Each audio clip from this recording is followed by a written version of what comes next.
Marc-André Solos, la star des biologistes, Monsieur Biodiversité. Ce matin, j'ai dit à mes filles que j'étais avec l'Arche de Noé des temps modernes. Voilà, petite présentation rapide. Ton dernier livre est sorti hier, un format plus court, de la biodiversité comme humanisme. Est-ce qu'on peut l'acheter sur Amazon? Alors, oui, mais si vous avez un libraire près de chez vous, non seulement vous achèterez un livre, mais vous ferez vivre une famille. Super. La ligne directrice de tout ton travail, c'est de militer contre la perte de biodiversité au niveau des écosystèmes comme au niveau de la nutrition. Par exemple, quelque chose de fermenté est meilleur que quelque chose de transformé industriellement. Alors, ça, c'est clair, hein.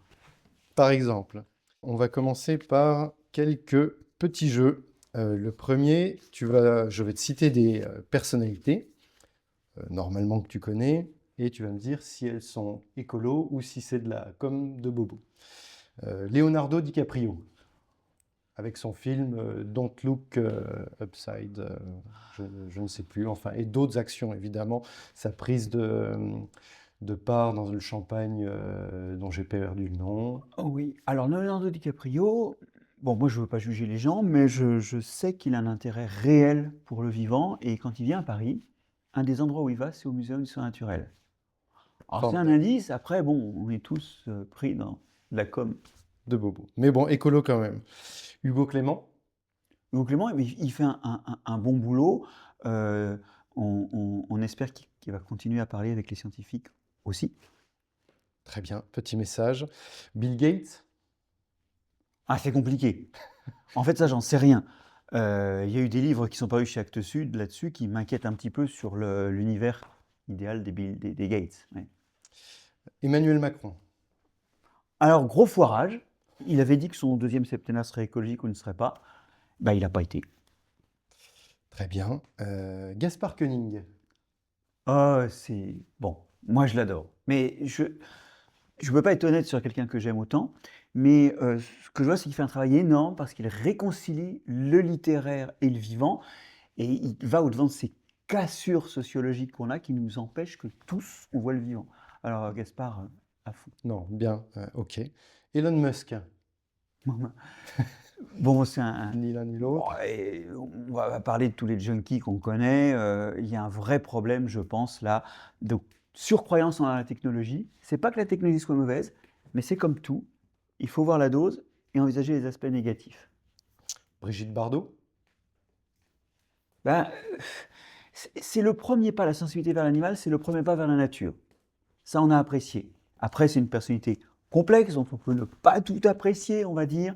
Et puis, il faut aller plus loin que la sensibilité par rapport aux animaux, parce que tout le naturel mérite notre attention. et notre Premier ministre, Monsieur Lecornu.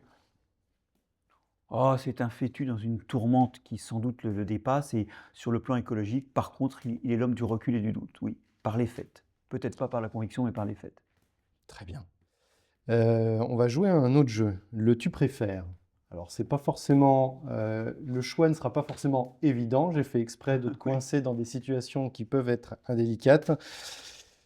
Mais il faut choisir quelques. Là, je t'ai laissé un petit peu de liberté sur tes réponses écolo ou comme de bobo. Là, sur le tu préfères, le but, c'est de choisir au risque d'avoir des petits retours. Alors, tu préfères labourer ou mettre un coup de glyphosate? Alors, je me résous à préférer un coup de glyphosate si on ne laboure pas. Le mieux, c'est bien sûr rien des deux, mais tu t'en doutais en posant cette question odieuse, hein. Oui, oui, oui. Tu préfères aller au McDo ou manger du tofu vegan produit au Brésil? Oh mon Dieu, mais ça va être comme ça longtemps là? Je vais reprendre du Je, saucisson je, et je peux écourter la souffrance si je sens que je c'est parle pas la trop, bouche pleine. trop. Tu parles pas la bouche pleine. Rouler en Tesla ou dans ma Peugeot 204? Ah si Tesla changeait de propriétaire, j'aurais une hésitation, mais là, on va prendre la 204. On prend la 204. Boire du vin sans alcool ou du Coca-Cola? Ben, un cocktail des deux, un mélange des deux, je pense que c'est pas mal. Gaviscon peut-être après quand même. Oui, Gaviscon, oui. Porter un costume en polyester ou un jogging de chez Nike? Ça fait partie des moments où j'envisage d'être Je, naturiste, hein. je, Tu je, vois, je la vais naturiste, c'est quand même une option qui reste sur la naturiste. table, hein. Vivre dans le désert ou dans la forêt amazonienne? Oh, bah, dans la forêt amazonienne, heu, pour un biologiste, c'est le paradis. Bon, après, je vais peut-être pas survivre longtemps, mais Boire du vin nature qui sent la brette et la volatile ou de la villageoise qui sent la groseille? bah, finalement, même si je suis pas pour les vins nature, là, ce sera le vin nature pour moi. Vin nature. La volatile, Euh, c'est moi, j'ai un problème avec ça, j'aime bien la volatile. Au-dessus d'un gramme 5, ça peut commencer à faire beaucoup quand ça sent plus le vernis que Non, mais OK. juste l'incessance de la volatile. Oui, ça peut être horrible. Allez, je reviens sur du vegan. Être vegan ou manger de la viande du Brésil tous les jours? Là, je serais vegan, je pense, pour plein de raisons. Avec 60 euros, tu préfères acheter un gramme de cocaïne ou une bouteille de meursault? Il faut qu'on en reparle, mais j'ai justement de quoi acheter, 1 gramme de cocaïne que je reconvertirais bien En en bouteille meursault. de morceaux, Ok, ouais. bon, on va trouver ça alors. Faire le carême ou le dry January? Ah bah, ce sera le carême, là, il y a pas de c'est trop tard de toute façon, là, on est fin C'est janvier. fini. Effectivement, ça va bientôt être le temps d'attaquer le carême. Un mot ou une brève idée pour commenter ces chiffres. On change de jeu. Tu vois, tu as réussi à t'en sortir. 5 milliards de personnes ont pris l'avion en 2025. Et moi, et moi, et moi. Parce que pour diffuser les idées, il faut se déplacer et quand c'est loin et qu'on a un emploi du temps chargé, bah, des fois, on va donner une conférence à Toulon en avion. Et oui, mais dans les 5 milliards, il n'y a pas que des personnes comme toi qui se déplacent pour la diffusion des idées. Bah, moi, j'ai cessé d'utiliser l'avion pour les loisirs, ça, c'est clair. Et dans les 5 milliards, c'est plus des loisirs. Oui, et ça, c'est un vrai problème, hein, c'est pourquoi on utilise l'avion? Et c'est comme tout, c'est pas oui ou non, c'est pourquoi, avec quelle nuance? Tu as dit au début, ni blanc ni noir, le monde, il est multicolore. 100 000 PFAS se baladent dans la nature. Seulement? Et Et moi, et moi, et moi. Parce que une carte bleue, c'est la quantité de plastique qu'on ingère toutes les semaines. alors je t'arrête, non, me disait un lobbyiste du plastique, c'est pas vrai, c'est un hoax. La preuve, et il me donne un article scientifique que je lis et qui dit c'est tous les 3 mois. Donc, bonne nouvelle, c'est tous les Ça 3 passe mois. beaucoup mieux. Ça passe Mais beaucoup enfin, mieux. on en est quand même pas complètement sûr, hein. 47% des Français souffrent de surpoids. Oui, alors ça, c'est génétique et culturel. Et ça, c'est l'humain, à mi-chemin entre les deux. Le 24 juillet 2025, donc c'était mon anniversaire, mais c'était aussi le jour du dépassement qui recule tous les Qui ans. avance tout, ouais. Bah, le jour du déplacement, c'est peut-être qu'on n'a pas assez appris à nos enfants et aux enfants d'avant ce que c'était que le concept de capacité biologique. Capacité biologique, c'est ma réponse. C'est cette loi qui dit que dans un écosystème donné, il y a de quoi nourrir tant d'individus d'une espèce. Et nous, on n'a pas du tout compris ces limites-là. 100 000 et 800 000. 100 000 bovins, c'est le nombre qui vont transiter avec le Mercosur. Et 800 000, c'est le nombre de bovins mâles qu'on exporte de la France vers l'Italie. Connerie. 13 000, c'est le nombre de satellites en orbite autour de la Terre. Oui, et alors par le biais de la concurrence, finalement, les gens se mettent à lancer des constellations concurrentes, qui nous en fait encore plus, ce qui fait que bientôt, on ne pourra plus les mettre là. Et on commence à explorer d'autres orbites. Connerie. 80%, c'est la baisse de population des insectes en 30 ans.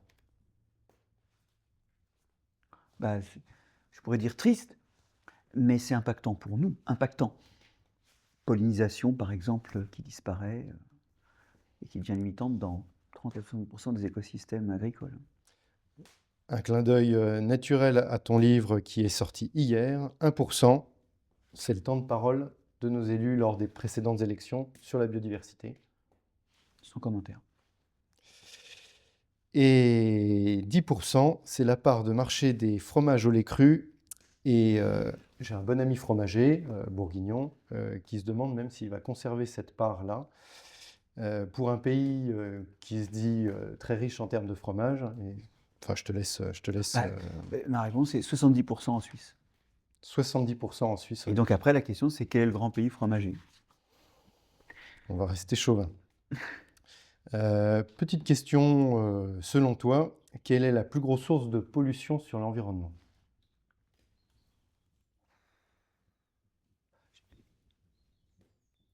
Je vais dire toutes, parce que je ne veux pas en choisir, et je ne voudrais pas que ce soit l'occasion d'agribashing, sachant que l'industrie a aussi sa contribution et que je ne sais pas estimer, et finalement, peut-être c'est le consommateur, parce qu'au fond, en achetant, c'est lui qui accepte tout ce qui est fait en amont. Alors, c'est pas pour le stigmatiser complètement, mais peut-être que le mot-clé serait le consommateur. Intéressant, on y reviendra. Alors, on en avait parlé avec mon collègue Fabrice. On était allé rendre visite aux moines de Cîteaux, puisqu'on voulait leur rendre hommage du fait de la chance qu'on avait d'exploiter les terres qu'ils avaient créées il y a près de 1000 ans. Voilà, donc bon, ils ont été contents qu'on les remercie. Et on a parlé pollution. Alors, je ne sais plus quelle source de pollution moi j'avais soutenu à l'époque. Et le moine me dit non, je ne suis pas d'accord avec vous. Alors, on énumère tout, l'aviation, les transports, la technologie, les pesticides, l'agriculture, bref, tout y passe. C'était il y a quelques années, hein. Et il nous regarde à chaque fois, non, non, non. Et il nous dit, c'est la guerre. Et avec Fabrice, bouche bée. Et ben, aujourd'hui, j'ai du mal à leur donner tort. Ah, c'est vrai que c'est le moment où le peu de régulation qu'on a explose parce que le but c'est de buter l'autre et tous les moyens sont bons. Je dirais même qu'en termes de malheur humain, c'est aussi les guerres qui sont le mécanisme, encore aujourd'hui sans doute le plus prégnant. On change de jeu. Je vais te demander, je vais te donner des noms d'entreprises et tu vas me dire si elles font un effort ou pas pour la planète. Alors en préliminaire, je dois dire un truc. Je t'en prie. C'est que j'ai un problème avec ça parce que rien n'est noir, rien n'est blanc. Et dans les entreprises, il y a toujours des gens qui ont envie que ça bouge et des gens qui ont envie que ça bouge pas. C'est ce que j'ai dit en amont, c'est pour ça Eh ben oui. qu'on joue. C'est un jeu. Notre tissu entrepreneurial, il est à la fois le boulet quand on l'appelle lobbying, et il y a à la fois l'espoir quand on voit les gens qui, dans ces entreprises, et c'est variable sur les entreprises, hein, s'investissent dans la RSE. Là, tu La vois, responsabilité. c'est la balance, tu prends la balance. Si c'est plus je m'en fiche de l'environnement ou si. Mais je vais avoir beaucoup de mal parce que je connais des entreprises atroces Écoute, j'ai essayé de avec trouver lesquelles des entreprises où. avec lesquelles j'œuvre vraiment, avec Ok. certains employés desquels j'œuvre vraiment à des travaux Alors, qui sont j'ai complètement plutôt- enfin, inattendus. on va voir. Mais allons-y. Patagonia. Oh là, je connais pas bien. En plus, sur les marques, je suis nul. Ils font des doudounes en Je plastique. préférais que tu me donnes des noms de champignons et là, j'aurais des opinions plus. Oui, alors doudoune en plastique. Bah oui, ça c'est pas terrible, quoi. Lactalis. Le Oui, alors là, j'ai un champion. vrai problème. Effectivement, j'ai un vrai problème parce qu'on parlait tout à l'heure du lait cru, la disparition du lait cru, les changements de cahier des charges des AOP. Là, on a un vrai problème sur le patrimoine fromager français, un problème de monopole toxique. Leclerc. Le pire et le meilleur, hein, les gens mangent bien, mais voilà, c'est ces distributeurs qui opèrent pas forcément correctement vis-à-vis de l'amont. En termes de Et création de l'amont, valeur. c'est l'agriculture qui souffre, hein. Cristalline. L'eau Oui, l'eau de source. disons que sur l'eau, il n'y a pas d'eau pure en France. J'ai prévu d'en parler. Donc, moi, j'ai de la cristalline des fois à la maison. Je m'y suis résolu, même si c'est plein de microplastiques. 140 000 microplastiques par litre. Ah bah, Dans une très bouteille bien, en plastique, ça fait écho. générique. Mais on y reviendra. Coca-Cola. Ouais, c'est un vrai problème de santé publique. Santé publique. Ouais. Et quelque part, ils ont beau faire des efforts notamment sur les plastiques, des choses comme ça. On n'y est pas là. Puis c'est surtout des entreprises qui créent des images toxiques. Des images de ce qu'est le bonheur, de ce qu'est l'envie. Je te rejoins complètement. LVMH. Ah bah là, il y a des vraies dynamiques. Et à leur côté, je travaille sur le World Living Soil Forum, Ouais.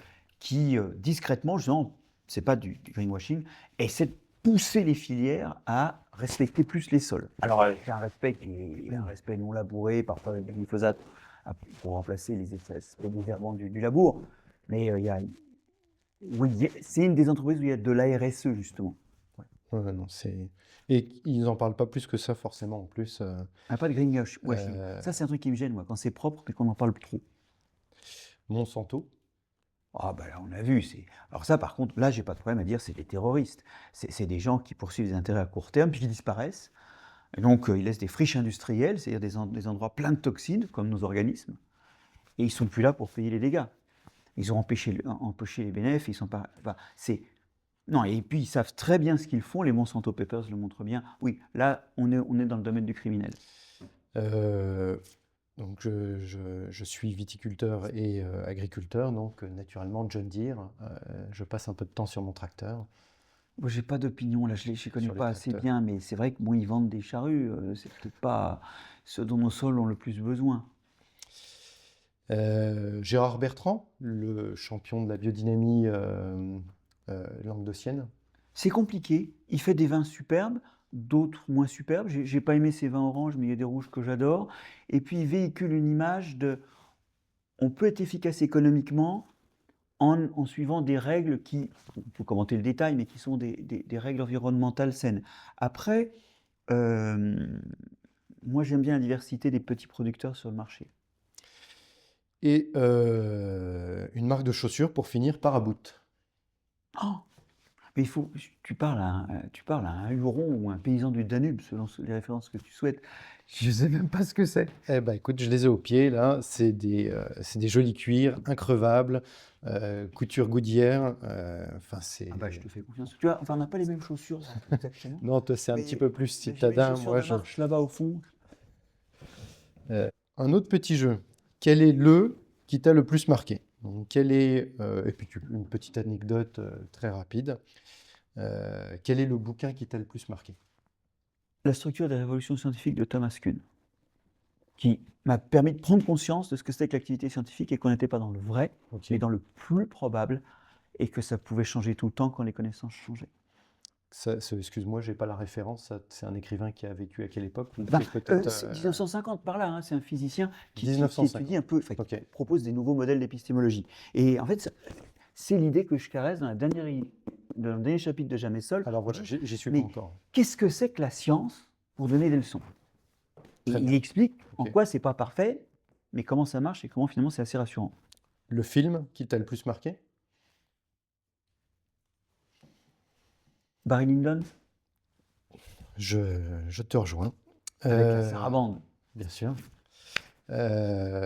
Jolie balade, très Ouais. belle bande son. Le vin qui t'a le plus marqué? Ah, c'était chez Monsieur Raffet à Moret-Saint-Denis. Et c'est là que je suis tombé dans le vin. On Ah bon, avait ben, poussé la porte, effectivement, et bon, on avait discuté un peu. Il nous a trouvé avec ma compagne à l'époque sympa. Il nous a emmenés dans la cave. J'étais étudiant.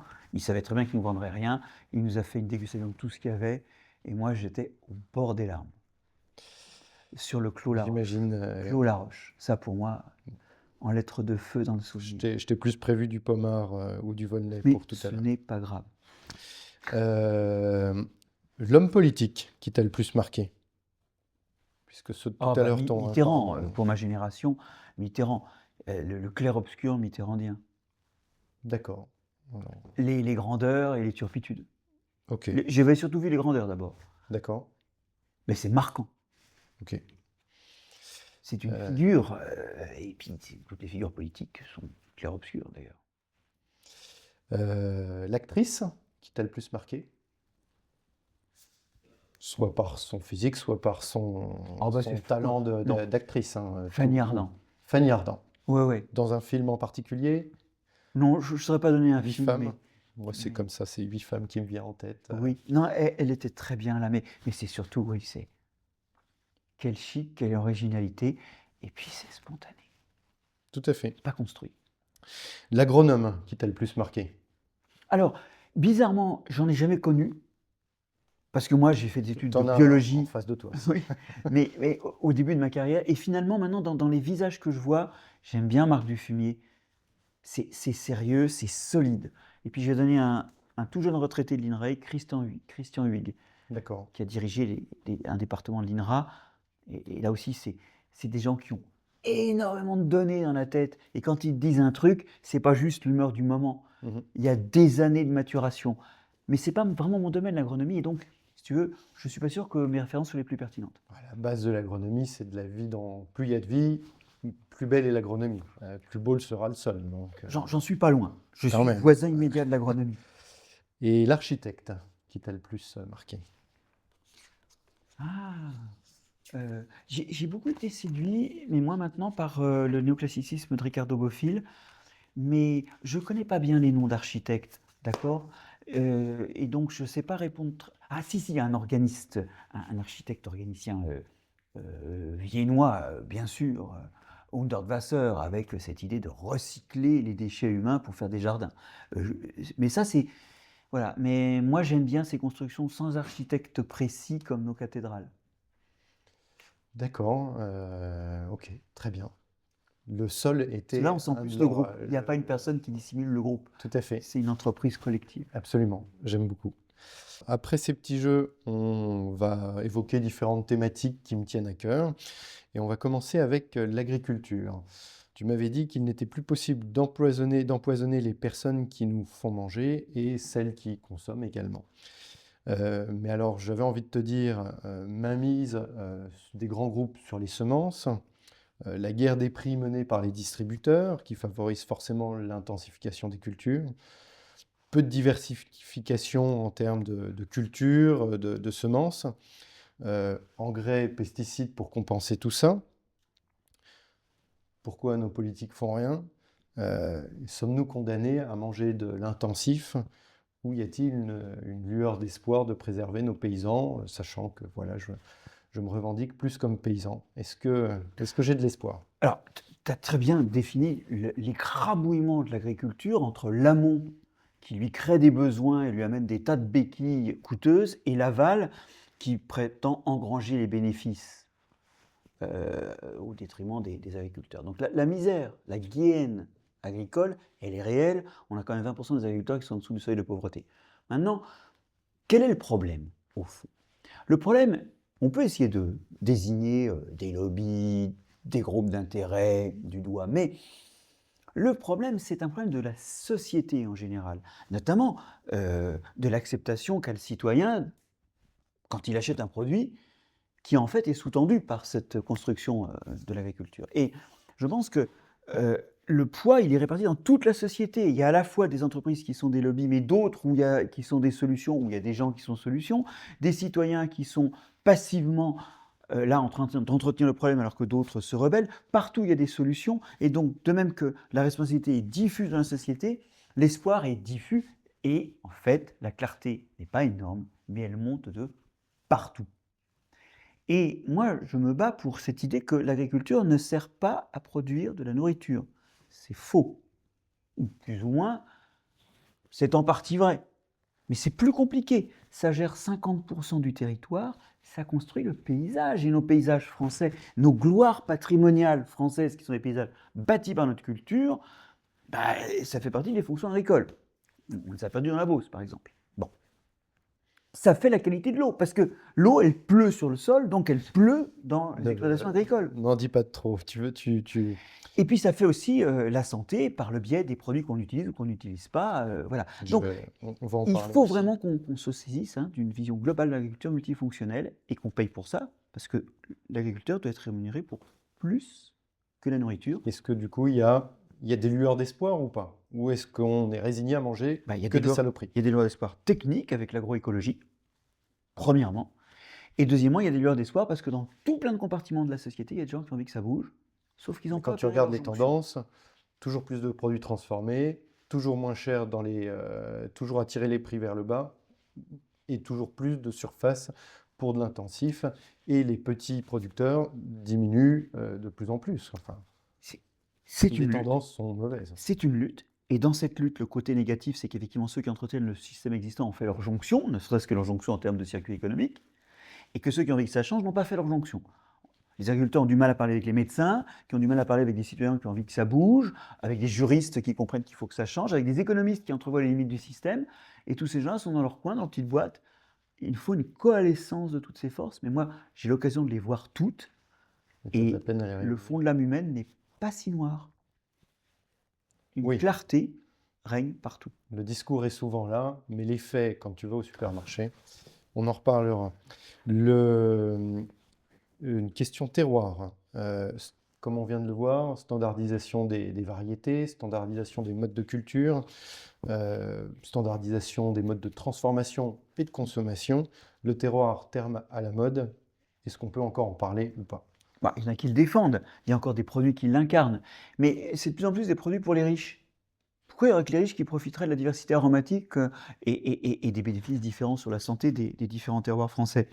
Non, je pense que il y a une place pour les terroirs, une place de diversité, et c'est aussi le terroir commencer à repenser l'économie taillée à la hauteur de ce que peuvent produire les lieux, parce que finalement, cette homogénéisation de l'agriculture, elle fait qu'on force les lieux à faire des choses qu'ils ne savent pas bien faire, Tout à on fait. les abîme, ou c'est au prix d'intrants qu'on peut plus se payer. Petite question, biodynamie. L'anthroposophie, qui est le mouvement qui va avec la biodynamie, c'est un délire extrémiste ou c'est une appréhension des forces subtiles qui nous entourent? Alors, Rudolf Steiner, c'est un ésotéricien. C'est un philosophe et ésotéricien, et donc la pensée de base du cours aux agriculteurs de Rudolf Steiner, c'est n'importe quoi par rapport à l'agriculture, puisque le but, c'est de remettre de l'éthérique dans le vivant. C'est pas un cours d'agriculture, c'est un cours sur l'éthérique. Je me permets de te couper parce que je ne les ai pas tous lus, hein, ceux de Steiner, mais j'ai lu celui qui est le plus Le cours diffusé aux agriculteurs. en termes sur la viticulture. Et dans les quelques premières pages, ça m'avait marqué parce qu'il dit clairement, ayez une ferme autonome et ensuite vous pourrez divaguer sur mes autres délires.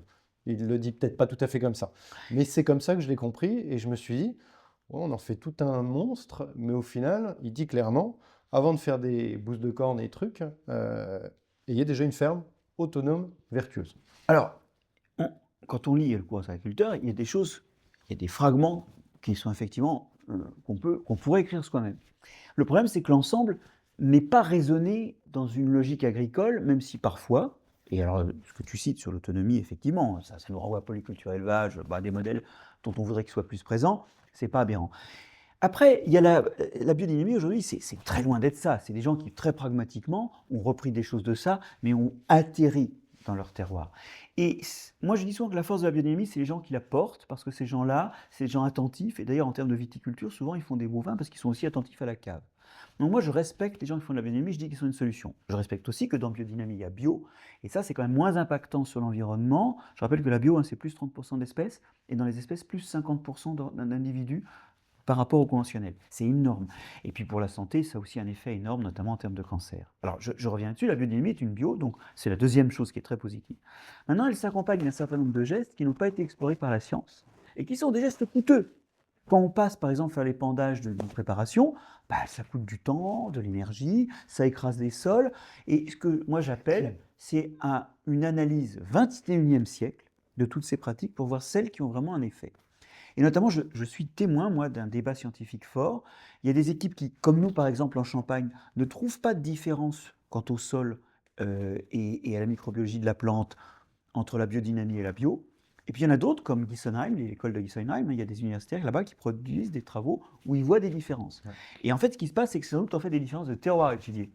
Et là, il est temps qu'on atterrisse sur qu'est-ce qui justifie le temps que les biodynamiciens passent en plus à la parcelle, de façon à augmenter leur efficacité. Il faut savoir faire évoluer toutes les pratiques. J'avais vu des jolis résultats sur la cristallisation. Voilà, une méthode. Mais il y a des choses, notamment dans des méta-analyses comme dans Science, il y en a une qui était parue il y a quelques temps sur la saliculture, on voit que ça améliore la quantité de magnésium disponible. Et là, tu te dis qu'on ne sait pas l'expliquer. Et donc, même nous, en tant que scientifiques, c'est des trucs qui peuvent être intéressants à faire. Mais soyons toujours critiques de nos pratiques d'aujourd'hui, parce qu'on ne peut pas reprocher au conventionnel de ne pas pouvoir bouger et se dire que la biodynamie n'évoluera pas. J'entends complètement. Et de dire que tu as en partie abordé le sujet, qu'une bouse de corne ou une silice, j'utilise souvent que c'est de l'homéopathie pour soigner le cancer agronomique dans lequel on est. Qu'est-ce que tu en penses? Oui, alors, tu veux dire que c'est un détail, une goutte d'eau dans un océan? Absolument. Alors oui et non, parce que les futurs océans commencent par des gouttes d'eau qui pleuvent quelque part. Donc ça peut être le début ou rien. Et puis, pour reprendre ta métaphore du cancer, il vaut mieux essayer de se soigner un peu que de ne pas se soigner du tout. Cela dit, je pense qu'il faut qu'on avance, et que non seulement on avance par rapport aux problèmes que représentent les formes d'agriculture conventionnelle qui ont vécu, et qui ont été sincères au départ. Elles ont résolu des problèmes quantitatifs. Il faut qu'on avance par rapport à ça, et qu'on avance en étant persuadé que demain, il faudra aussi qu'on revoie les éléments de l'action qui paraît aujourd'hui vertueuse, il faut se voir en changement permanent. Tu as en partie abordé la réponse à la question que je vais te poser, les labels pour ou contre. Alors moi, je suis plutôt pour parce que je vois que les consommateurs, souvent, ils sont un peu pouce-bouton et donc ils ont besoin d'avoir une pastille verte ou une pastille jaune ou voilà. Et donc, je me dis: «C'est pas mal». Après, le problème des labels, c'est que ça peut être le pire et le meilleur. Si c'est envahi par des lobbies qui en profitent pour faire passer n'importe quoi, bon. D'autre part, il faut une utilisation intelligente des labels. Par exemple, c'est tout à fait normal dans le Nutri-Score que le roquefort soit mal noté. C'est gras et salé. Mais l'idée, c'est pas de pas en manger. C'est juste de dire: «Tu vas pas manger 300 grammes par jour». Et il y a aussi le problème des labels, c'est que les gens finissent par les voir en blanc ou noir, alors qu'on a dit depuis le début, on dit en fait, il Ça s'agit du sera le multicolore. Et fil multicolore conducteur. d'ailleurs, Mais tu disais quand même que sur le bio, il y avait des augmentations de biodiversité, de vie qui étaient attestées. si Tu vois, effectivement, c'est derrière cette le label information bio, on lui fait plein d'emplois. Je dis oui, mais ça peut être sous serre en Espagne, ça peut venir d'Afrique du Sud.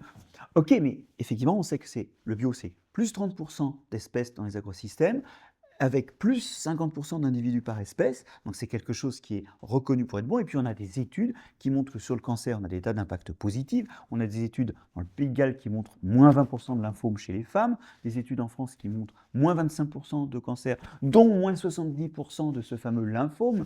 Et contrairement à un hoax, on sait aujourd'hui que manger bio, ça a des effets positifs, au-delà même du biais socioculturel, parce qu'effectivement, ce n'est pas les mêmes gens qui mangent bio et pas bio, donc ça a aussi un impact sur la santé. Ouais. On en Donc parle moi, pour moi, il n'y a peut-être pas pas de assez. photo. Et puis alors, surtout si on me dit de toute façon c'est socioculturel, en gros, ça revient à dire bah, les pauvres, ils ont qu'à manger de la merde et crever plus tôt. C'est pas vraiment la vision que je me fais de notre société. Euh, donc, comme tu le sais, j'ai aussi des bovins et des ovins. Donc, un sujet m'a beaucoup impacté en fin d'année dernière sur les abattages de troupeaux, la dermatose. Alors, c'est pas, tout le monde s'imagine que c'est la première grippe qui arrive sur nos troupeaux. C'est faux. Moi, celle qui me fait des dégâts en ce moment, c'est la FCO, donc une grippe qui a 2 ou 3 ans. Euh, alors, on sait qu'on a sursélectionné nos bovins sur des variétés, des caractéristiques. Euh, on les nourrit pas forcément aussi bien que ce qui devrait être. Pourquoi on ne change pas ces paramètres-là Alors, ouais. pour avoir des bovins plus résistants? Je commence par prendre la mention de viande. Moi, je Viande fais partie séchée des gens qui ne sont pas pour ou contre la viande, mais il faut savoir quelle viande on veut. Et c'est vrai que par rapport aux maladies, on a trop de bêtes. Notamment, on a trop de bêtes par l'élevage intensif. Mais c'est vrai que ça, pour propager des maladies, ça aide pas. Ça ne veut pas dire qu'en extensif, on n'aurait pas de maladies aussi, parce que le problème de l'agriculture et de l'élevage, c'est qu'on favorise des espèces et donc on sélectionne ceux qui les mangent. Alors moi, je ne suis pas veto, donc je ne veux pas commenter trop ces histoires, mais ce que je remarque avec la récente épidémie, aide-moi, j'ai un trou de dermatose nodulaire, c'est que la DNC. on a vu la maladie arriver dans le sud de l'Europe, on n'a pas poussé la recherche, et on se retrouve avec un vaccin qui marche, mais une fois que l'animal est vacciné, il devient séropositif. C'est-à-dire qu'il a la même sérologie qu'un animal malade, donc on ne veut pas l'exporter parce qu'à la frontière, les pays qui vont recevoir ça, et tous nos animaux partent à l'engraissement, donc on a vraiment besoin de faire circuler des bestioles, peut-être qu'il faut s'interroger aussi là-dessus. Mais tous les animaux qui partent à l'engraissement, bah, s'ils sont vaccinés, ils sont réputés potentiellement malades. Et on n'a pas fait de recherche assez pour avoir un vaccin de type DIVA, c'est-à-dire un vaccin qui permet de distinguer l'animal vacciné de l'animal malade. Mais ça, c'est juste qu'on n'a pas assez anticipé le coup, parce que ça peut se faire, un vaccin comme ça. Mais avec des nouvelles grippes tous les ans, pas évident. Mais ça, on sera obligé, et c'est pour ça qu'il y a l'OMS pour la santé humaine, même si en ce moment il va mal, on est obligé d'envisager que de toute façon, des maladies vont en sortir des nouvelles. C'est le boulot des pathogènes hein, de faire de la nouveauté. Et il faut vraiment qu'on soit tout le temps dans l'anticipation. Mais on aura des crises. Mais dans ces crises-là, je suis désolé de dire ça parce que l'abattage, pour avoir des gens pas très loin de ma famille qui sont des éleveurs, je sais ce que ça représente. Hein. Donc c'est horrible. Mais à un moment, si vraiment on abat toutes les bestioles dans un foyer, on peut éviter la propagation et éviter la misère, dans un contexte où on n'a pas la vaccination. Mais c'est assez horrible. Et ça veut dire qu'il faut avoir mis toutes les billes de son côté avec une recherche en amont sur toutes les maladies émergentes. On ne fait pas forcément ce travail-là. Et après, l'abattage, c'est un peu comme de devoir brûler un paquet de maisons. Hein, c'est pour pas que l'incendie se propage. On brûle devant la progression de l'incendie et quand il arrive à la zone brûlée, il s'éteint. Ça s'appelle un contre-feu. Et les contre-feux, c'est vraiment ce qu'on ne veut pas, donc il faut faire de la prévention contre les incendies. Euh, je vais finir encore la partie agriculture sur un chiffre. En France, on dépense 255 milliards de dépenses médicales, soit 3 700 euros par habitant. Et le budget par habitant pour l'alimentation, il est de 2200 euros. Est-ce qu'on ne marche pas un peu sur la tête à dépenser plus pour se soigner qu'à se nourrir? Bah, c'est surtout qu'en fait, l'alimentation est une façon de se guérir. D'ailleurs, je préside une fédération, la Fédération Biogé, qui veut remettre plus de science dans l'éducation des jeunes, et on a beaucoup de mal à faire ça. On a un festival annuel, et à Rouen l'an dernier, c'était quelle alimentation pour la santé de demain? Parce qu'il ne devrait pas y avoir de hiatus. La première façon de se soigner, c'est bien sûr la façon dont on mange. Et c'est vrai qu'aujourd'hui, notre façon de manger, bah, à cause de la présence de pesticides, mais aussi à cause des impacts sur l'environnement, la qualité de l'eau, les choses comme ça, bah, ça a des coûts cachés. En fait, les coûts cachés de l'alimentation, c'est pour chaque euro d'aliment qu'on achète, c'est 1 à 2 euros de cotisation sociale pour soigner des maladies, notamment d'agriculteurs, ou encore de restauration d'écosystèmes, par exemple à cause des marées vertes, ou de traitement de l'eau douce, qui a quand même augmenté, hein, le coût de traitement a augmenté de 13% entre 2021 et 2023. Agricole ou Les eaux potables. traitement des eaux C'est potables? même 16% pardon, entre 2021 et 2023. On en parlera, on Et y donc reviendra sûrement. là, on a des coûts externes énormes, et à un moment, on s'aperçoit qu'à vouloir manger pas cher, en fait, on crée une dette abyssale pour le futur, et une dette de maladies et d'écosystèmes endommagés et de capacités à produire qui ont disparu. Après l'agriculture, on va parler un petit peu plus de viticulture. Ce livre, donc c'est pas de toi, celui-là, Marc-André, c'est un autre professeur et qui est très sympathique aussi. Pourquoi boit-on du vin? La question que je vais te poser, c'est est-ce qu'il ne faudrait pas plutôt faire un livre? Pourquoi ne boit-on plus de vin aujourd'hui? Oui, alors, il faut que vraiment je Bon, regarde là, ce livre, je ne le t'es en connais train pas. de Mais montrer le contraire. bah, déjà, moi, je le sens là. Et je pense que dans le vin, il y a plusieurs dimensions. Il y a la dimension d'ébriété, et c'est sûr que ça a contribué à faire fabriquer du vin. Il y a les dimensions symboliques, le vin de messe. Et puis, il y a un vrai hédonisme. Ce pommard, là, par exemple, ça, c'est un parfum. C'est-à-dire, c'est beaucoup plus subtil que les parfums qu'on peut sentir quand on va acheter les bouteilles de parfum dans une parfumerie. Je t'en remercie.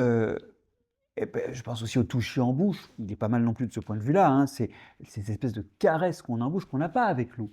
Donc, il y a une forme d'hédonisme, et c'est vrai qu'aujourd'hui, cet hédonisme, il est pollué parce que l'excès d'alcool nuit. On sait que le premier verre peut améliorer certains paramètres, notamment circulatoires, contrairement à une idée reçue. Mais dès le deuxième, par jour, on commence à perdre des points sur tous les plans.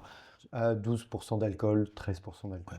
Et ça diminue pas. Donc, il y a une dose qui est acceptable. De toute façon, le plaisir peut se faire au détriment d'un tout petit peu de santé. À un moment, je veux dire, on n'est pas obligé non plus de vivre vertueusement jusqu'à 150 ans sans avoir Personne aucun n'est plaisir. parfait. Alors, il y a le problème de la santé aujourd'hui, et puis il y a le problème de la transmission culturelle, parce que le vin, bah, il y a un côté savant, et du coup, moi j'ai des étudiants, quand ils boivent un verre avec moi, ils disent ah, il est bon, mais moi je ne connais pas le vin. Le connaître, c'est déjà savoir si on a envie de le boire ou pas. Mais on a une espèce de transmission culturelle qui est enrayée autour de la complexité, que j'adore, mais qui est vraiment pas motivante pour les jeunes. Et il faut vraiment peut-être qu'on revoie notre transmission culturelle de qu'est-ce que c'est que le vin, pour radicaliser l'ébriété qu'on n'a pas vraiment solutionné, et augmenter la transmission culturelle de la joie, de l'hédonisme. Euh, L'hygiénisme en ce moment, c'est complètement délétère, justement, tu le disais pour le vin, l'aloe vin, la peur du gendarme, le manque de communication, tu l'as dit aussi.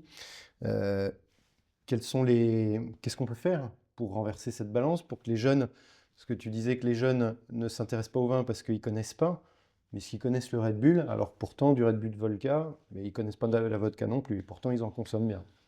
Non, alors, ce qui est dramatique, c'est que les alternatives sont éventuellement pires que ce contre quoi on entend lutter.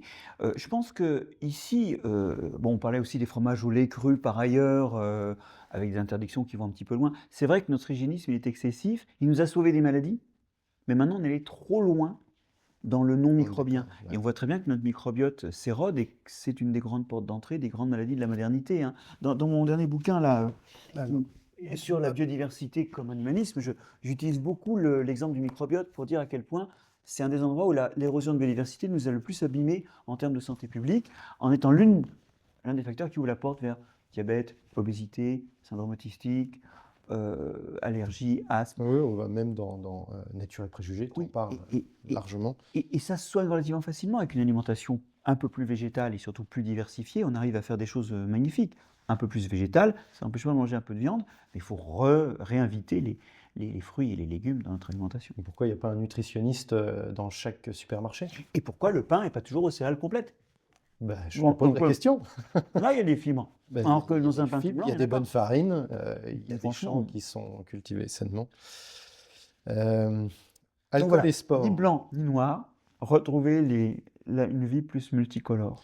Et alors, dans différentes communications, enfin voilà, j'ai des sportifs qui me disent prohibition totale de l'alcool quand on fait du sport. Et pourtant, j'ai un champion de basket, Jimmy Butler de NBA, qui est venu. Il avait carrément 2 verres. Et le lendemain, quand moi je reconnais avoir eu un peu de peine à monter sur mon tracteur, lui était à l'entraînement, frais comme un gardon.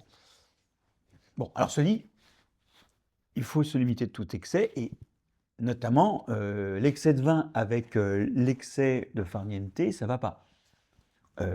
L'hygiène de vie, c'est un tout et on peut éventuellement compenser les choses. Cela dit, je le répète, l'excès d'alcool est pas bon, mais c'est pas le but du vin. Et bah, tu le disais avec l'hédonisme, hein, mais justement, on en parle assez peu. À vouloir limiter tous les excès aujourd'hui, j'ai l'impression, ou les excès un peu traditionnels, tels que la consommation de vin ou d'alcool, on en faisait encore des pires. Prise de drogue, antidépresseurs, malbouffe, manque d'activité physique, sédentarisation de l'activité professionnelle. C'est pas des excès tout ça? En fait, les excès, c'est quand on fait trop quelque chose. Et en fait, chaque activité a des aspects positifs et des aspects négatifs. Et si on fait un petit peu de tout, ben, les aspects négatifs de chaque activité ne vont pas s'accumuler. Je vais donner un exemple alimentaire. On est omnivore. Si on mange trop de carottes, c'est pas bon. Si on mange trop de viande, c'est pas bon. Si on mange trop de sucre, c'est pas bon. Si on mange trop de gras, c'est pas bon. Par contre, on en a besoin d'un petit peu. Et donc, si on mange diversifié, ben, les toxicités de chacun des types d'aliments restent modérées et les fonctions positives sont là. Et dans les fonctions d'alimentation, notamment, il y a la joie, le plaisir, et les plaisirs qui ne sont pas forcément très chers. Petite parenthèse, personne ne sait vraiment souffler dans son arrière-nez, parce que c'est dans l'arrière-nez qu'on perçoit l'essentiel de ce qu'on appelle les arômes de la nourriture. Bien sûr. D'ailleurs, quand on se mouche le nez, on peut prendre des trucs très sapides, ils n'ont plus aucun goût. Et c'est ce qui se passe quand on est malade, d'ailleurs, quand on a le nez bouché. Il me semble. Donc, apprendre à, quand on mange, souffler légèrement dans son nez pour faire remonter les odeurs, voilà un truc qu'on n'apprend pas à l'école, et qui transcende le goût d'un aliment pour Ah oui. pas plus cher. On continue, on mange toujours plus vite, des sandwichs, on n'est plus à table. Tu m'as dit que tu allais me trouver des axes de positivité. J'alimente encore. On va parler technique et production. T'aborder le carcan des AOC. Ça me fait plaisir parce que je me bats contre le côté figé de ces AOC. Il me semble qu'on partage les mêmes idées là-dessus. En fait, les AOC, maintenant les AOP, c'est comme le plâtre. Quand un truc n'est pas bien, tu peux le remettre droit avec un cadre un peu rigide. Et c'est vrai que les AOP ont aidé à préserver les savoir-faire et à les valoriser commercialement. Mais le plâtre, à un moment, il faut le casser. Peut-être que c'est pour faire de la kiné d'ailleurs. Ça ne veut pas dire qu'on ne va pas avoir besoin d'un nouveau cadre. Mais c'est vrai qu'aujourd'hui, il est devenu un peu freinant. C'est-à-dire qu'il n'empêche pas éventuellement certains grands lobbies de changer les pratiques. Par exemple, aujourd'hui, dans le fromage, le Salers, on peut mettre du lait qui n'est plus du lait de Salers. Et ça, c'est des lobbies qui l'ont fait valoir. J'ai vu passer l'info. Mais ça empêche les petits producteurs qui sont moins organisés de faire évoluer les savoir-faire. Or, il y a besoin que ça évolue parce que le goût de la clientèle évolue et le climat change. Donc, aujourd'hui, c'est plutôt un carcan. Faisons attention de ne pas le faire sauter complètement, ne jetons pas le bébé avec l'eau du bain, rendons-le plus évolutif, mais n'en pas faire n'importe quoi et à vendre n'importe quoi à des consommateurs perdus. Encore plus technique, que ce soit sur l'élevage ou sur la viticulture, j'ai remarqué qu'il y avait des problématiques assez similaires. Sursélection clonale ou génétique, baisse de la résistance, dépérissement sur les jeunes, hein, sur les jeunes vignes. Voilà, une vigne qu'on estimait être capable de vieillir 50 ans aujourd'hui. 35 ans, je pense que tu peux déjà être fier. On connaît les solutions. Pourquoi on ne les applique pas? Oui, alors c'est marrant qu'on a des vignes pré-phylloxériques. Elles sont là depuis avant le phylloxéra, là où elles n'ont pas en fait souffert du phylloxéra parce que le sol était protecteur. Et puis, de l'autre côté, dans les régions que je visite, on est à entre 1 et 5% de plants qu'il faut remplacer chaque année. Tout à fait. C'est complètement C'est paradoxal. c'est le C'est les bon. défaits du greffage et surtout d'un greffage qui n'est pas un greffage de précision, du coup il est moins cher. Mais la greffe en oméga, c'est un des facteurs de l'ESCA. Il y a d'autres facteurs, hein. Mais on se retrouve avec des pratiques qui sont plus rapides, moins chères sur le coût, mais alors il y a des coûts cachés à terme, hein, ça c'est des trucs qui sont vraiment vicieux partout. Et on a des pertes de diversité énormes. Et la solution, c'est d'entretenir la diversité, effectivement, et de renouveler le matériel, changer de porte-greffe, changer de clone quand on renouvelle. Ça peut aider à lutter contre les maladies. Et puis surtout, il faut continuer à produire de la diversité. Et moi, en viticulture, je fais partie des gens qui trouvent que la démarche de l'INRAE autour des cépages qu'on appelle les résidus, c'est pas mal. Ça ne veut pas dire que ces cépages sont bons. De toute façon, ils ne sont pas bons partout. Il faut leur trouver leur terroir. La Champagne est en train d'adopter Voltis, par exemple. C'est vrai ça ou c'est Mais c'est encore, vrai, ils sont c'est vrai. juste en train de faire les essais? J'en ai Parce que dégusté souvent, pas moi, plus qu'hier, et d'accord. franchement, le champagne de pur Voltis et le champagne de pur Chardonnay, eh ben, ils étaient coude à coude. Bon, c'était des micro-vinifications. Ils en sont où du coup en termes de Alors, ils en sont, certification ou d'approbation? Parce que, pour l'instant, tu vois, ça fait partie des cépages autorisés, maintenant. Et après, c'est tout, effectivement, un cépage qu'on va gérer en assemblage, parce qu'en lui-même, il n'a pas la prétention de faire un grand champagne, mais il peut ramener de l'acidité, bien sûr, et puis il diminue les pour traitements. l'anecdote, j'en ai au domaine. Et tu en Et penses quoi? ah bah, je suis très content, j'ai une belle fraîcheur, une belle tension, je l'ai mis dans un fût. Et à l'aveugle, enfin, je te mets au défi de savoir si c'est du Meursault ou si c'est dans les bas de Meursault. Et, mais ce qui m'énerve, moi, c'est que si tu veux faire cette démarche-là, aujourd'hui en Bourgogne, tu dois planter, allez, maximum 500 pieds, faire ça de paperasse, rendre des comptes à tout le monde, Là, alors on est que en train de remonter la on est question dans... sur les AOP, hein. Oui. C'est ça, mais en fait, là, l'urgence environnementale, climatique et en termes de biodiversité aussi qu'il y a aujourd'hui nous permet pas d'attendre 4-5 ans. Il faut faire le travail aujourd'hui. Alors, Et ces cépages-là, en Suisse, ça fait 30-40 ans qu'ils les connaissent. hier, j'étais à une réunion avec des viticulteurs où les viticulteurs français n'étaient pas très contents que je leur parle des résidus. Les Suisses, ils étaient morts de rire parce qu'ils avaient amené tout un tas de trucs bizarres, des maras, des cépages même qui n'avaient pas de nom, parce que ils étaient tout fraîchement sortis. Et en dégustation, c'était intéressant. Alors on se disait, tiens, quand même, c'est du bon matériel pour un assemblage. Et c'est vrai que dans les régions d'assemblage, ces nouveaux cépages, ils ont une avenue. Dans les régions qui sont plus monocépages, c'est peut-être un peu plus dur, mais continuons là-dessus. L'idée, c'est effectivement d'avoir la diversité et d'être entre hâte, parce que le changement climatique nous donne le tempo, et pas trop de hâte. Il ne s'agit pas de faire n'importe quoi, n'importe où. Et effectivement, pour ça, il faut très tôt entreprendre la recherche. Ça rappelle les choses qu'on a dit sur la vaccination des animaux pour éviter les épidémies et d'avoir des bons vaccins en amont. La recherche bien faite en amont, c'est peut-être notre assurance d'évoluer en faisant le minimum de conneries, sachant qu'on ne peut pas évoluer sans faire quelques conneries qui justifient l'évolution du lendemain. Euh, Ah oui, et une chose aussi qu'il faut que je dise, c'est qu'il y a un programme commun à la Bourgogne et à la Champagne, le programme Cépinov, qui consiste à ne pas bêtement reprendre des cépages qui sont mis sur le marché, des cépages résistants aux maladies, puisque c'est l'avantage des résidus de diminuer par en gros de 70%, c'est les valeurs pour le Bordelais, la quantité de traitement, mais de les adapter localement et de recréer une diversité locale. Et le programme Cépinov croise Voltis par le Pinot Meunier, par le Chardonnay, par le Pinot Noir, pour essayer et par le Gouais d'ailleurs, pour essayer de refaire une diversité locale, parce qu'on ne veut surtout pas que ce soit l'occasion d'une uniformation accrue, hein. c'est quand même énorme énorme. par rapport aux enjeux actuels. Oui, Et alors, ça fait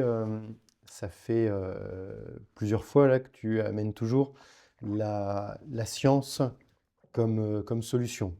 Alors, tu es plutôt biologiste, scientifique. J'ai une formation de scientifique aussi, mais un de mes mentors en agronomie, pour le coup, le bouquin qui m'a fait changer ma vision de l'agriculture, c'est Masanobu Fukuoka. Tu l'as? Pas lu, mais je vois qui c'est. C'est de l'agriculture naturelle. Un ancien scientifique aussi, et lui, sa philosophie, c'est de dire on oublie la science. La science ne fera qu'apporter de nouveaux problèmes sans solutionner tous les problèmes qu'elle va apporter de nouveau avec les solutions qu'elle apporte. Et tu vois bien, enfin, j'ai l'impression, là, je pense on n'est pas tout à fait en accord. Sur la vaccination, tu dis qu'il faut faire le travail. Mais on voit bien que ça arrive plus vite que les solutions qu'on arrive à trouver. Puis, enfin, moi, mes vaches, je ne peux pas les vacciner 4 fois dans l'année avec quatre vaccins différents. C'est impossible. Et puis même, enfin, ça me fatigue. J'ai pas envie de vacciner où c'est qu'il y a une impasse. Donc, c'est pour ça que je défends plus ce que j'appelle le bon sens paysan. Et puis en plus, il y a un trou, un fossé entre les connaissances scientifiques que tu as et que, enfin voilà, dès que tu as fait un bac +5, tu es capable de les avoir. Et puis la pratique sur le terrain. Enfin, il Non, n'y mais a ça, pas d'échange, comme tu alors, disais, ça communique pas. Donc, comment on fait? moi, je me bats pour que cet échange ait lieu. Ouais, Mes livres ne sont qu'une petite partie de ça. Je fais des formations Vivea pour les chambres d'agriculture. On discute aujourd'hui, et on a déjà eu, et on va encore avoir, je pense, aujourd'hui des ouais, discussions. mais il n'y en a pas mais 36 des comme toi en bah, France. mais il y en a de Même, plus en plus. il en faudrait 36 Et 000. dans la jeune génération, je vois mes anciens thésards qui rentrent à l'INRAE, ils rentrent pour ça. Ils rentrent pour une discussion avec les filières. Et ça va pas tout transformer en un jour.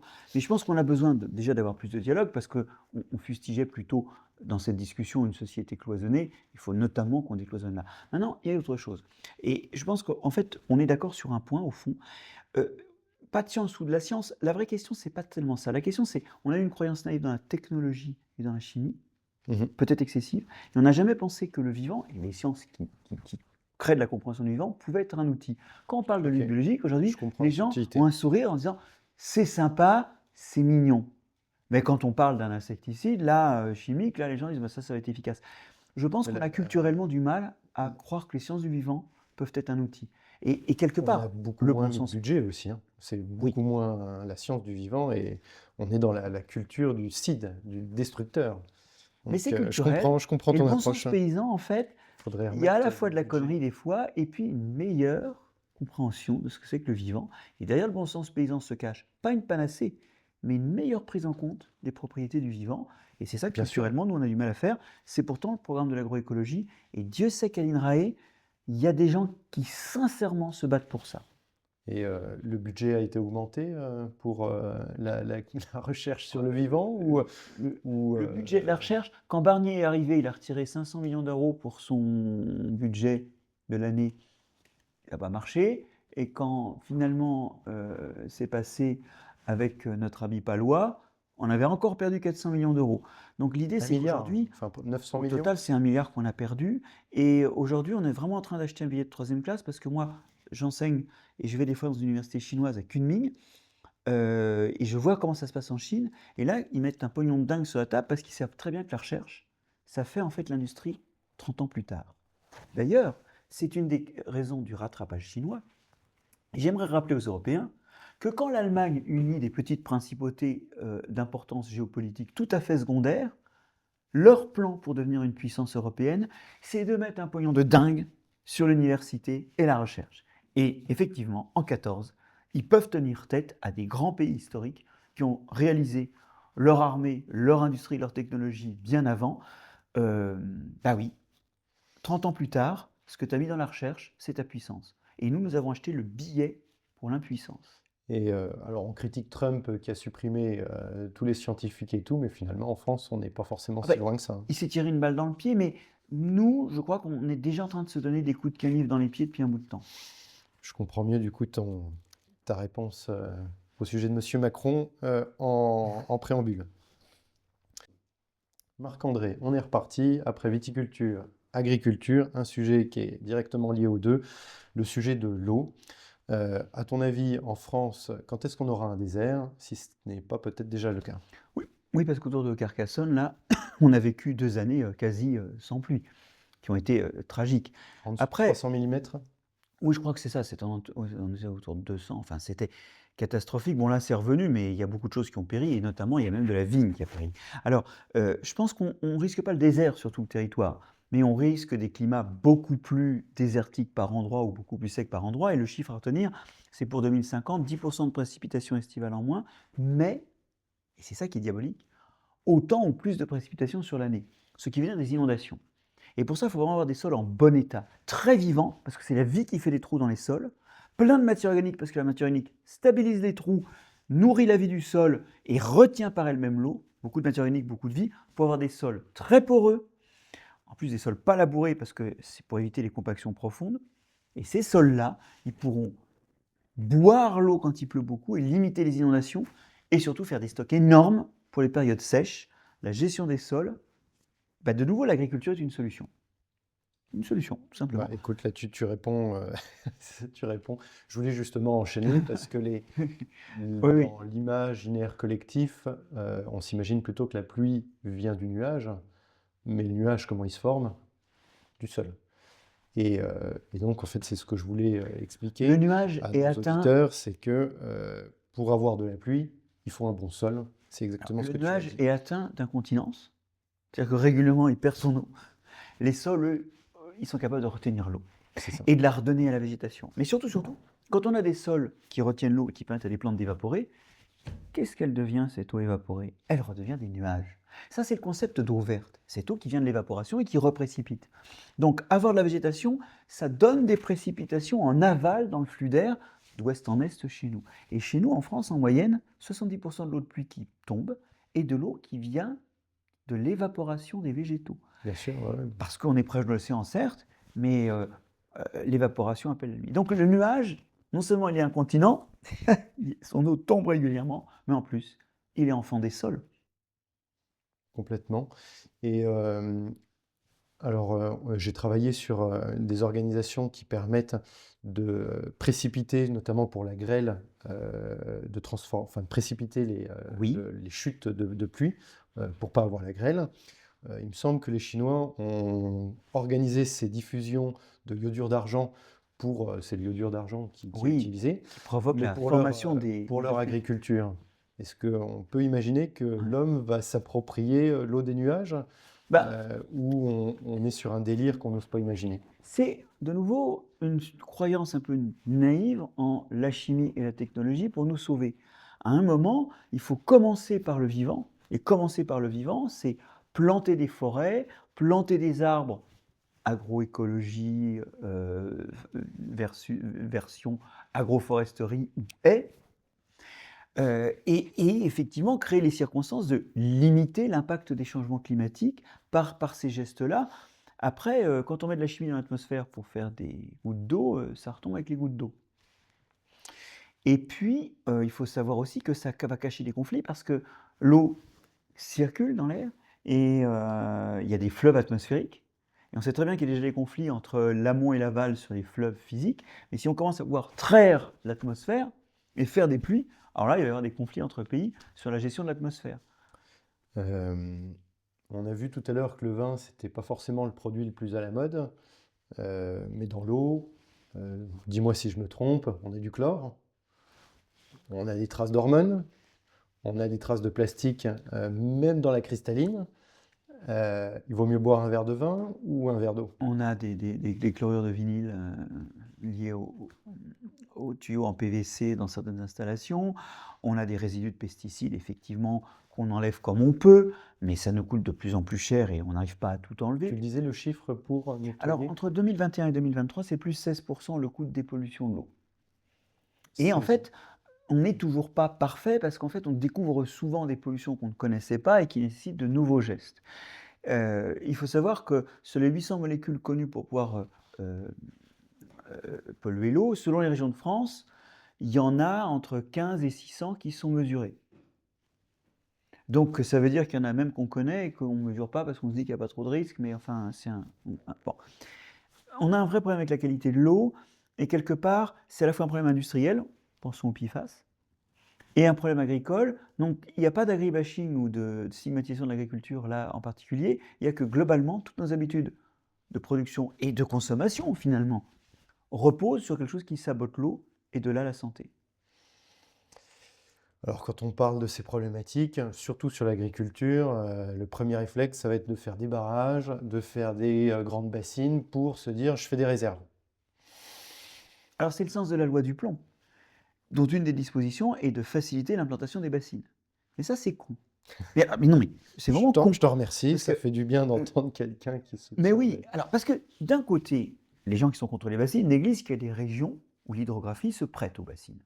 Donc la bassine n'est pas bonne ou mauvaise, ça dépend de l'hydrographie locale. Mais le problème, c'est que le changement climatique, c'est pas juste qu'il va y avoir moins d'eau en été, c'est qu'il va faire plus chaud.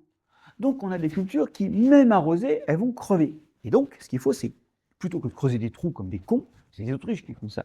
Il faut voir le changement climatique en face et sélectionner de nouvelles variétés, de nouvelles cultures. Du sorgho à la place du maïs, le Gaianul, qui est une plante qui fait du latex, qui permet de faire du caoutchouc, qui sont moins exigeants en eau. Mais attention, c'est compliqué, parce qu'il ne suffit pas de les cultiver. Il faut développer des filières en aval. Et ça, c'est un des problèmes, c'est qu'il n'y a pas de filière en aval. C'est ce qui fait qu'il y a de l'immobilisme agricole. C'est qu'aussi, il n'y a personne pour acheter les produits alternatifs. Et tout ça, ça s'organise maintenant. Il faut s'y mettre vite. Tout ce qui nous fait croire qu'on va pouvoir faire comme avant nous empêche de nous préparer. Or, la période de transition étant longue, on risque bien d'arriver à poil dans l'avenir. Très bonne transition, puisque tu dis qu'on va passer à poil. C'est bientôt la Saint-Valentin. Et donc, évoquons Alors, on un n'est peu... pas obligé d'être à poil pendant toute la Saint-Valentin. Hein. Non, surtout qu'il fait encore frais. Mais parlons un petit peu de sexualité. Quand je parle de cépage hybride, j'ai l'impression qu'on me prend pour un manipulateur du vivant. Alors c'est quand même le travail du paysan, oui, du paysan de faire des croisements, des adaptations génétiques pour évoluer par rapport à son environnement. Comment on en est arrivé aujourd'hui à être, Ah, de la avoir clonalité. ça? Et puis que le grand public est complètement perdu ses cours de primaire, de croisement génétique, quoi. Enfin, de tout temps, le paysan a fait ses adaptations. La tomate, enfin, c'est le fruit d'un croisement, et bien d'autres fruits. Et aujourd'hui, on s'imagine que tout est figé et qu'il ne faut pas continuer les évolutions.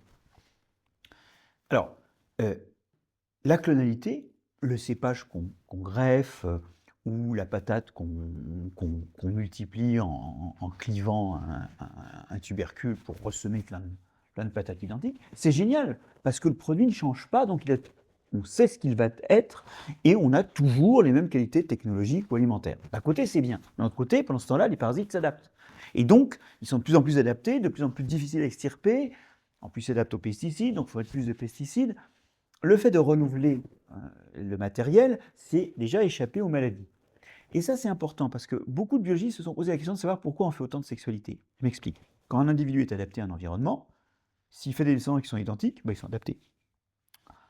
Quand toi et moi, alors c'est une vision de l'esprit parce qu'on ne va pas le faire ensemble, mais quand on fait des descendants à deux, les descendants ils sont un peu différents. Donc bien sûr, ils héritent des adaptations, mais ils sont différents. Et donc éventuellement, ils sont peut-être un peu moins adaptés que les parents. Ou peut-être un peu plus, mais c'est quand même une prise de risque. Pourquoi cette prise de risque? Alors qu'il faudrait peut-être faire de la diversité que de temps à autre pour s'adapter au changement climatique. Ah non, attends, le problème, c'est que les parasites, ils évoluent à toute vitesse et en permanence. On l'a très bien vu. La Covid était une parfaite leçon sur la capacité adaptative et la vitesse d'évolution des parasites. Et le problème, c'est que les parasites, en évoluant perpétuellement, ils changent les règles de l'adaptation en temps réel.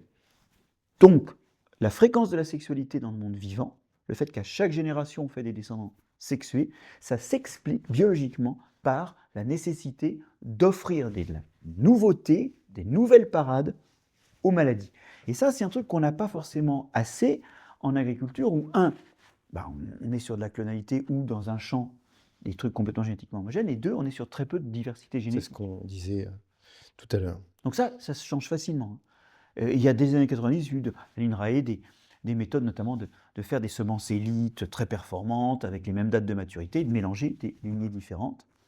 C'est complètement bloqué tout ça. Il n'y a que 4% de la sériculture française, d'après ce que je sais, qui utilise des mélanges variétaux, alors que ça réduit de 10 à 50% la propagation des maladies. Comme on le disait, on a les solutions, mais on ne fait rien. C'est ça, l'avenir, la ligne d'horizon est brillante. Hein, alors, on a parlé de le chemin vers l'horizon. la sexualité agricole ou viticole. Parlons un peu de la nôtre, puisque tu as abordé l'idée qu'on Oui, pouvait c'est avoir encore un un truc qu'on ne descendant. gère pas très bien. Euh, on fait de moins en moins d'enfants et à des âges plus avancés. Divorcer, c'est presque démodé puisqu'on ne s'engage plus. Le nombre de rapports sexuels est passé de 6 par mois en 2025, alors qu'on était en 1970 à 9 rapports sexuels par mois. Euh, Il y a tout un tas d'autres sujets, enfin les dégâts de la pilule contraceptive qui sont en train de sortir et qui font des carnages. Euh, Est-ce que c'est lié c'est à l'environnement qu'on vit, dans lequel on est Alors, aujourd'hui? ouais, C'est quoi ces tendances, encore une il y fois? a des travaux qui constatent effectivement cette érosion de la libido et de l'activité sexuelle à âge constant. Et il y a des grandes questions pour savoir d'où ça vient. Est-ce que c'est culturel? Possible. Est-ce que c'est des perturbations endocriniennes? Bah, possible, parce qu'on est exposé à tout un tas de molécules, dont certaines peuvent avoir des effets comme ça. Maintenant, bon, il faut savoir que la sexualité, elle a toujours évolué, ses formes ont toujours évolué au cours des siècles, hein. Il y a toujours eu des déterminismes culturels forts, et donc on peut s'attendre à ce que ça change. Ce qui est un petit peu inquiétant aujourd'hui, c'est de voir que on voit trop la sexualité comme purement culturelle et on n'en voit pas assez les racines biologiques. On voit pas assez ce qui, dans notre biologie et éventuellement la façon dont elle est affectée par des molécules venues de l'extérieur, peut amener à des changements. Enfin, on ne sait pas bien ce qu'on gère. Et on revient là-dessus. Nous, tout ce qu'on fait, de la nourriture à la vie sexuelle, c'est du vivant, c'est basé sur le vivant. Mais nos bases pour comprendre quelles sont les règles du jeu biologique, les impératifs et les impacts possibles sont nulles. Et dans le domaine de la sexualité, par exemple, c'est de penser que tout est une construction culturelle, ce qui n'est pas vrai. Il y a aussi, c'est vrai en partie, mais il y a aussi des déterminismes biologiques, et en les connaissant, on peut faire des constructions culturelles beaucoup plus harmonieuses. J'en parle, hein, j'ai 2 chapitres sur la sexualité dans mon livre Nature et préjugés, parce qu'il faut rendre aux gens les clés du système, de façon à construire culturellement quelque chose d'épanouissant. Il y a un dernier chiffre qui est assez inquiétant, c'est que, indépendamment du fait que le nombre d'enfants est réglé par des histoires économiques ou culturelles, on a quand même une baisse de la fertilité. Alors, chez les femmes, elle est en particulier liée au fait que le premier enfant arrive de plus en plus tard, mais ça, nos compagnes, elles font ce qu'elles veulent de leur corps. Moi, je ne peux pas juger ça. Le truc qui est gênant, c'est qu'il y a aussi une dégradation intrinsèque de la fertilité qu'on voit bien chez les hommes avec ce chiffre bien connu, qui est qu'en 50 ans, depuis les années 70, ben, on a perdu la moitié de nos spermatozoïdes. Ça veut dire une fertilité divisée par 2, et ça explique qu'aujourd'hui, un couple sur 2 ne peut pas concevoir au moment où il le souhaite. Alors après, bon, la pilule, je suis plus nuancé parce que, effectivement, comme tout, c'est ni bon ni mauvais, mais ça permet notamment, certains types de pilules permettent de réduire les risques de cancer du sein. Il faut savoir une chose, c'est que le corps de la femme est construit pour faire des enfants tout le temps. C'est-à-dire que, historiquement, une femme était enceinte ou elle allaitait et donc elle n'avait pas de règles.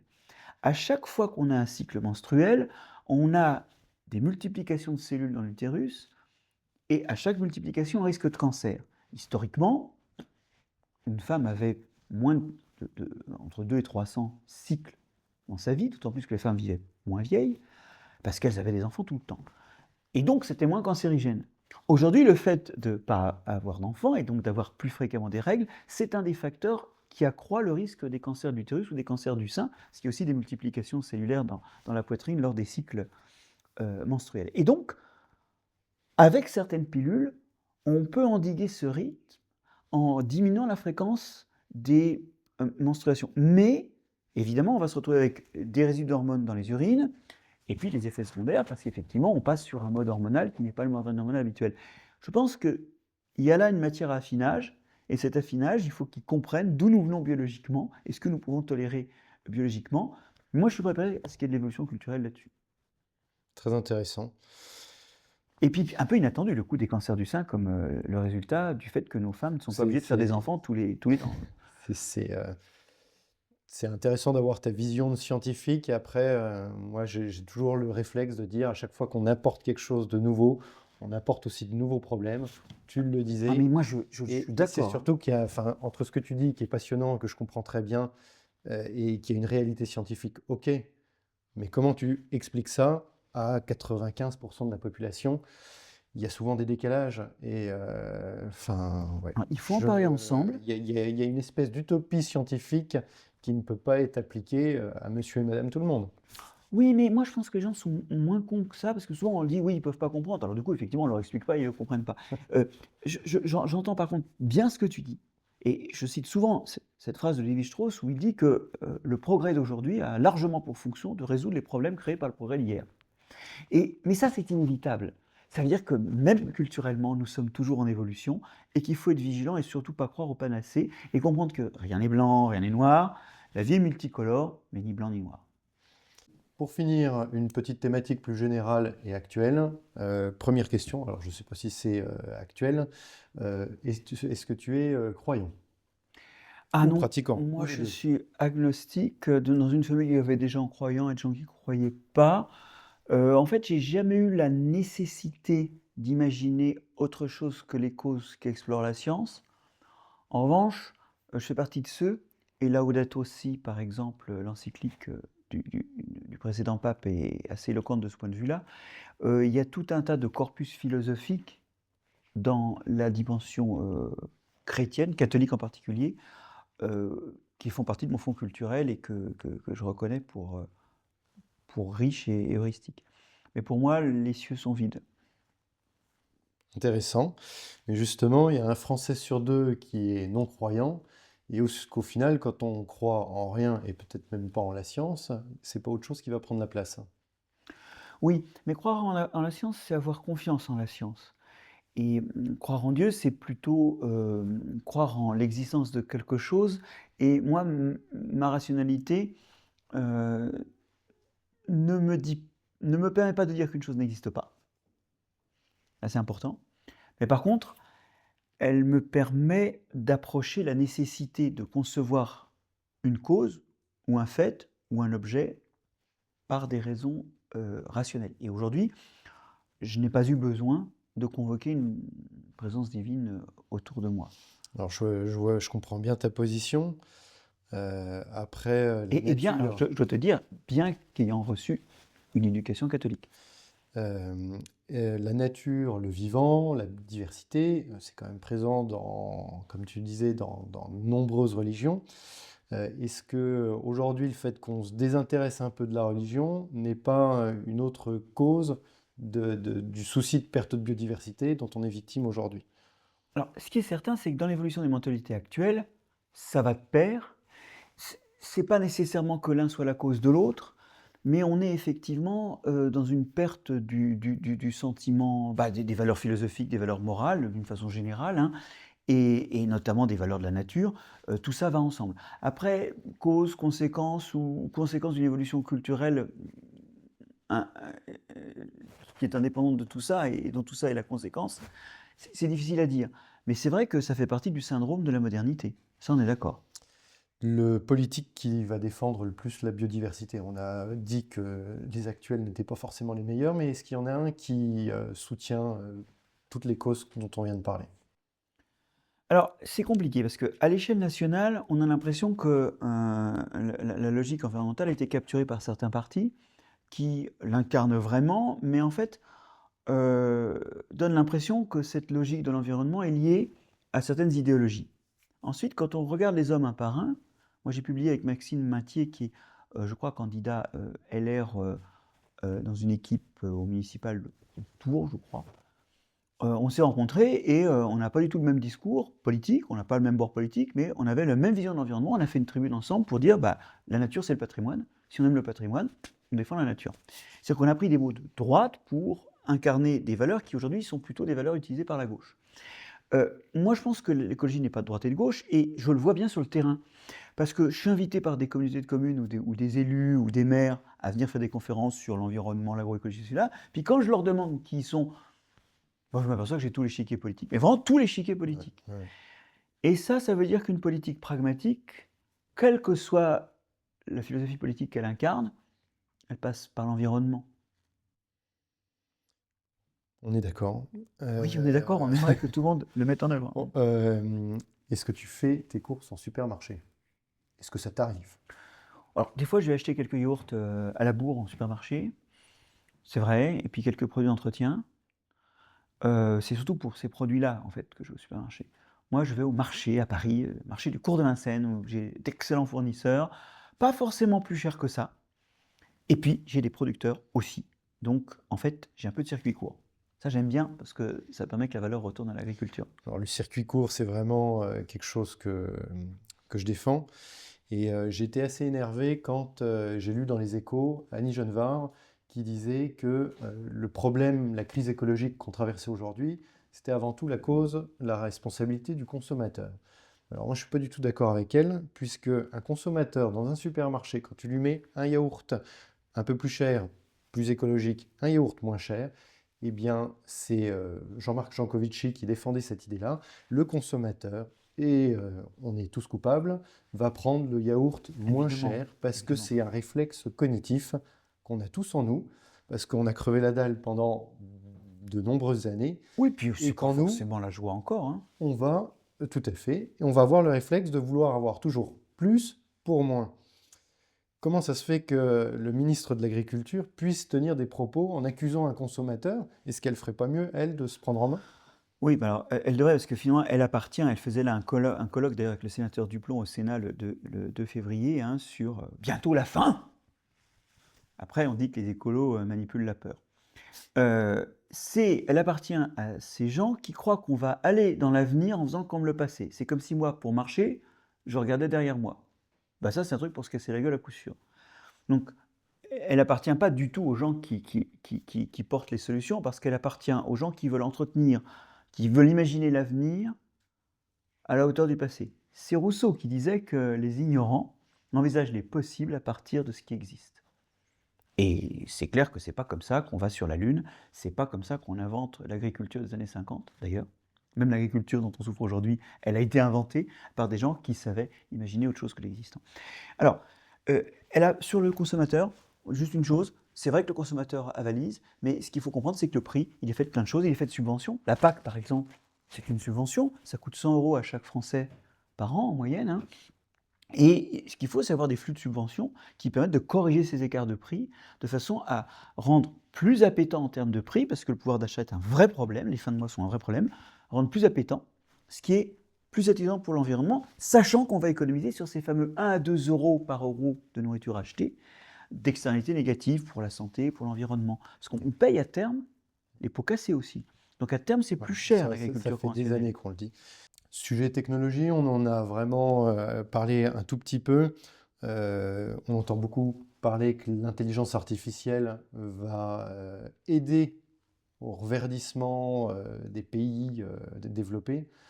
Moi, je vois plutôt les data centers qui sont des trous à biodiversité. Quel est ton avis très rapidement C'est des là-dessus? trous à biodiversité, et puis en termes de consommation énergétique, ça C'est fait déjà repartir à 1 la à hausse 2%, la enfin, dette c'est énorme. climatique des États-Unis. Donc Et, c'est encore une bêtise et qu'on ça nous consomme annonce. autant d'eau aujourd'hui que l'humanité en bois, Ok, parce qu'il faut en les plus. refroidir. Donc il y a un vrai problème là-dessus. L'intelligence artificielle, oui, mais pas partout et tout le temps. Moi, quand je fais une interrogation sur mon ordinateur, je vois revenir un résultat d'intelligence artificielle.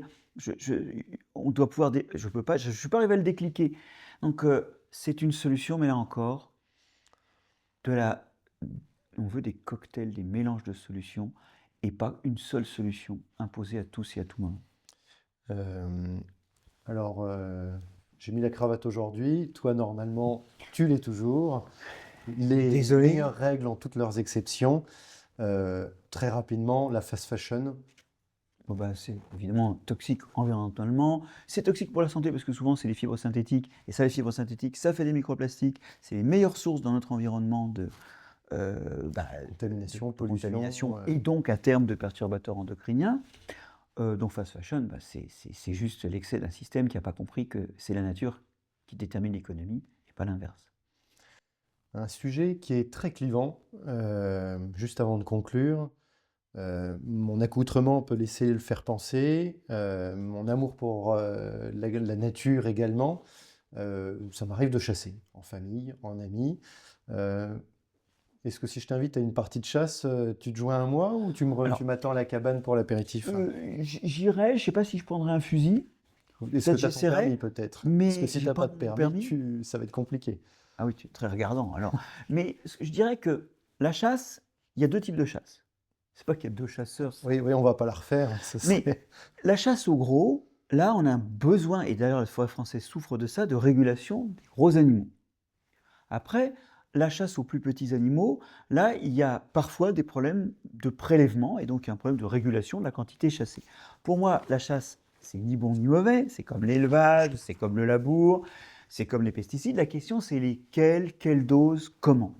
Et il existe une chasse durable et il faut bien reconnaître qu'il y a une partie du territoire qui est gérée par des chasseurs. Après, il y a aussi des espèces aujourd'hui qui sont mises en péril par la volonté extrémiste de garder des formes de chasse traditionnelles au risque de les perdre faute des oiseaux. Bon, la chasse à la palombe.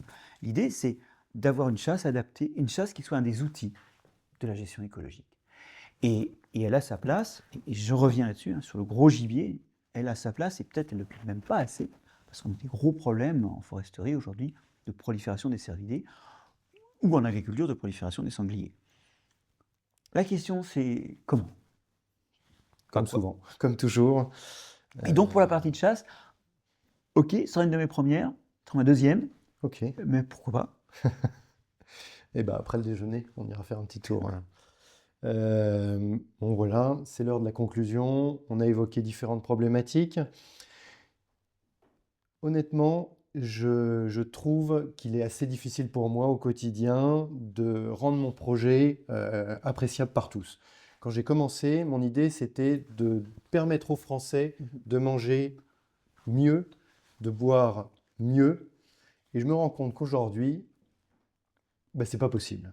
Comme tu le disais, ma viande et mon vin, c'est destiné à une élite. C'est le cas, même si je me bats pour conserver mes bouteilles d'entrée de gamme, ça attaque à 10 euros. Mais voilà, le kilo de bœuf, c'est 20 euros du kilo. Et clairement, il y a une partie des Français qui ne peuvent pas se payer ça.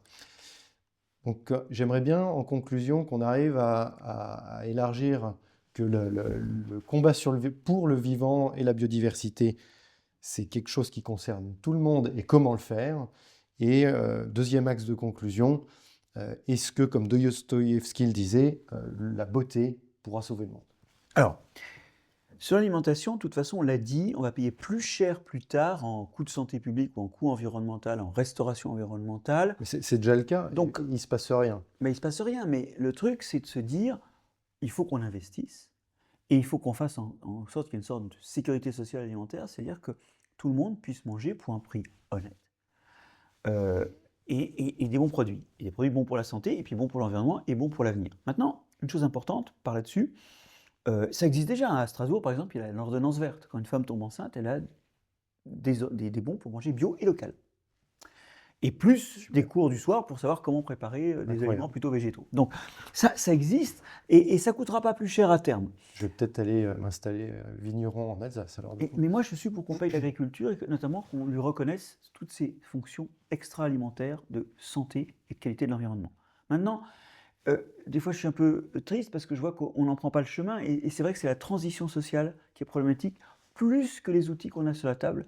Je vais te dire une dernière transition sociétale à faire, c'est 30% de la nourriture finit à la poubelle. Et ça, c'est dans le coût. On le paye aussi. Ce qui fait que si on arrivait à réduire ça, on arriverait peut-être à faire des coûts moindres. Maintenant, parce que tous les yaourts pas vendus, quelque part, ils seront payés par les acheteurs de yaourts le lendemain. Et il faut que tu recites Dostoïevski, là, vas-y. La beauté sauvera l'humanité et le monde. L'humanité est belle, donc elle sauvera le monde. Moi, j'y crois, je suis un humaniste, je vois que la science met des outils sur la table, je vois qu'il y a des gens, il y a des philosophes qui prennent conscience, des Scola par exemple, ou Latour, de la présence de ces choses, de la présence de la nature. Il faut que tous les gens qui ont réalisé ça fassent coalescence, c'est pas donné, le chemin est difficile, actuellement on est dans les taillis, pire qu'en les taillis, on est dans les ronces, c'est pas facile d'avancer, moi je vois la lumière au bout, et une partie de cette lumière, c'est l'humanité. Je crois en l'humanité, donc je ne peux pas désespérer de l'avenir, même s'il y a des hauts et des bas, et que clairement nous sommes dans un bas.